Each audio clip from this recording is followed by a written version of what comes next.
পুজোর রান্না বান্নায় আজকের পর্বে রইল সপ্তমীর দুপুরের একটা মেনু। আসন্ন দুর্গা পুজোর সবাইকে প্রীতি ও শুভেচ্ছা জানিয়ে আজকের ব্লগটা শুরু করছি।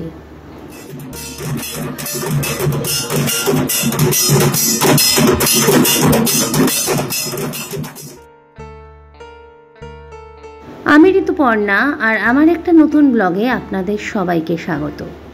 আমার রান্নাঘরে আপনাদের স্বাগত। চলুন আজকের ব্লগটা শুরু করি।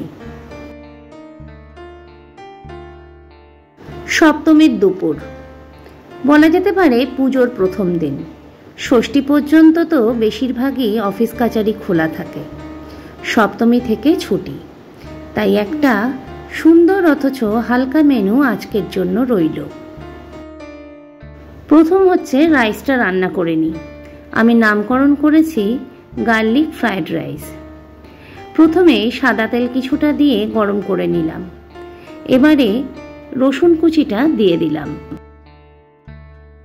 হালকা হাতে রসুনটা নাড়াচাড়া করে নেওয়ার পর পেঁয়াজ কুচি দিলাম। রসুন যেন না পুড়ে যায়, তাহলে কিন্তু তিতকুড়ে হয়ে যাবে। পেঁয়াজটাও হালকা ব্রাউন করে রসুনের সাথে ভেজে নেব। পেঁয়াজে হালকা রং ধরার পর দিয়ে দিলাম বেল পেপার। আমার কাছে সবুজ ও হলুদ বেল পেপার ছিল, লালটা ছিল না বলে দিতে পারিনি।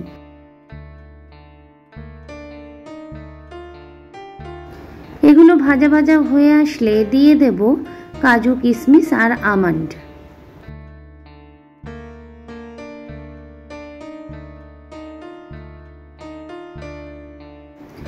ভালো করে নাড়াচাড়া করে নিয়ে ভাজাটা হয়ে গেলে ভাজাটাকে তুলে রেখে এবারে ওই কড়াতেই আরও কিছুটা তেল দিয়ে আমি ডিমের ভুজিয়াটা ভেজে নেব।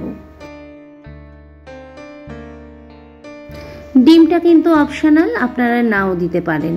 আবার ডিমের পরিবর্তে ছোট করে কেটে রাখা মাংসের কুচিও কিন্তু একইভাবে রান্না করে দিয়ে দিতে পারেন। আবার দুটোর একটাও না দিয়ে কিন্তু অনলি গার্লিক রাইস করা যেতেই পারে। ডিমের ভুজিয়াটা হয়ে গেছে, আর আগে থাকতে ভেজে রাখা বেল পেপারটা ভালো করে মিশিয়ে নেব। এরপর এর মধ্যে অল্প একটু সোয়া সস দিয়ে দেব। সোয়া সস দিলে একটা ব্রাউনিশ কালার আসে, এটা কিন্তু স্কিপ করতে পারেন, কিন্তু দিলে ভালো লাগবে। এবারে স্বাদ মতো লবণ এবং চিনিটাও কিন্তু দিয়ে দিলাম।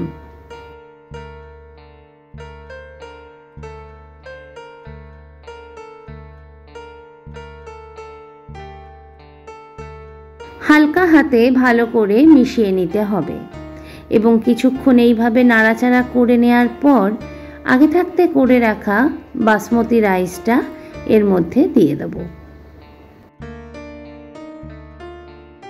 মনে রাখতে হবে পুরো রান্নাটাই কিন্তু মিডিয়াম টু লো ফ্লেমে হবে।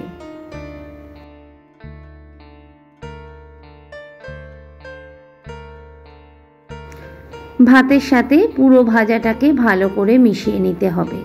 বেশ ভালো করে মিশিয়ে নেওয়ার পর আমাদের রেডি হয়ে যাবে গার্লিক ফ্রাইড রাইস।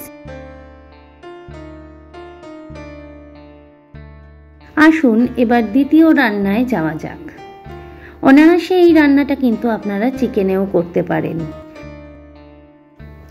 তবে রান্নায় একটু বৈচিত্র্য আনার জন্য আমি চিকেনের পরিবর্তে চিংড়ি ব্যবহার করেছিলাম। প্রথমেই যেটা করতে হবে, চিংড়ি মাছটাকে নুন হলুদ মাখিয়ে কিছুক্ষণ রেখে দিতে হবে।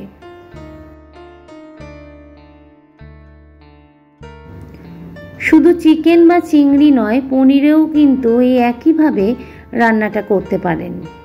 চলুন, মাছগুলোতে নুন হলুদ মাখানো হয়ে গেছে, কিছুক্ষণ রেখে দিই, তারপরে তাওয়াটা প্রিহিট করতে দেব।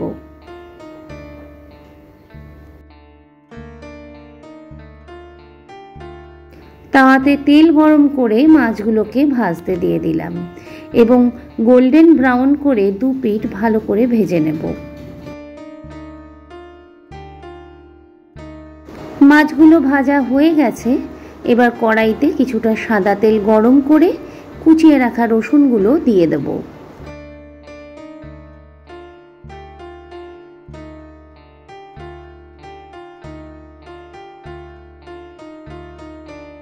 হালকা হাতে রসুন কুচিটা নাড়াচাড়া করে নিতে হবে। খেয়াল রাখতে হবে যাতে পুড়ে না যায়, তাহলে কিন্তু রান্নাটা তিতকুড়ে হয়ে যাবে।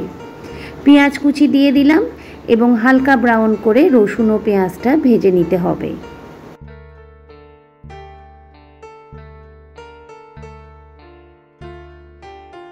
পেঁয়াজের রং ধরলে আগে থাকতে ভেজে রাখা চিংড়িগুলো এর মধ্যে দিয়ে দিতে হবে এবং যে তেলটা ছিল সেটাও কিন্তু এর মধ্যে দিয়ে দিতে হবে, তাহলে চিংড়ির টেস্ট আরও ভালো আসবে। ভালো করে নাড়াচাড়া করে নিয়ে 10 মিনিট মতো কভার করে রাখতে হবে।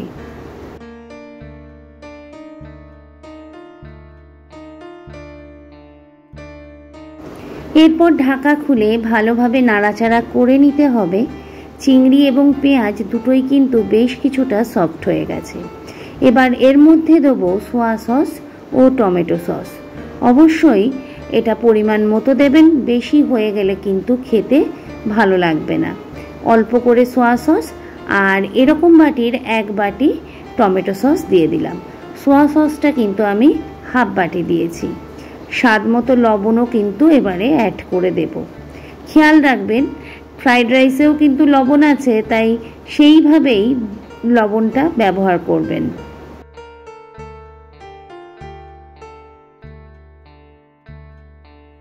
সামান্য একটু জল অ্যাড করব এবং তারপরেই রান্নাটা কিন্তু হয়ে যাবে। অতি সহজে খুব অল্প সময়ে এই রান্নাগুলো কিন্তু চটপট করে বানানো যায়। গার্লিক ফ্রাইড রাইস এবং গার্লিক চিলি প্রন আমার রেডি। চলুন সার্ভ করে দিই। এমন একটি সিম্পল এবং অতি সহজে বানানো যায় একটা রান্না সপ্তমীর দুপুরের জমে যাবে। এটা কিন্তু চিকেন দিয়ে বা পনির দিয়েও আপনারা বানাতে পারেন। আজকের ব্লগটা এখানেই শেষ করছি। সবার পুজো ভালো কাটুক, আমাদের যা প্রতীক্ষা তার অবসান হোক, এই বলেই কিন্তু আজকের ব্লগটা শেষ করলাম। দেখা হবে নতুন একটা ব্লগে, আমার রান্নাঘরে বা কোনো নতুন গন্তব্যে। সকলে ভালো থাকবেন, সুস্থ থাকবেন। আর যদি ভালো লাগে পেজটাকে ফলো করে নেবেন, চ্যানেলটাকে সাবস্ক্রাইব করবেন। যেতে যেতে ভালো লাগলে একটা লাইক দিয়ে যাবেন। নমস্কার।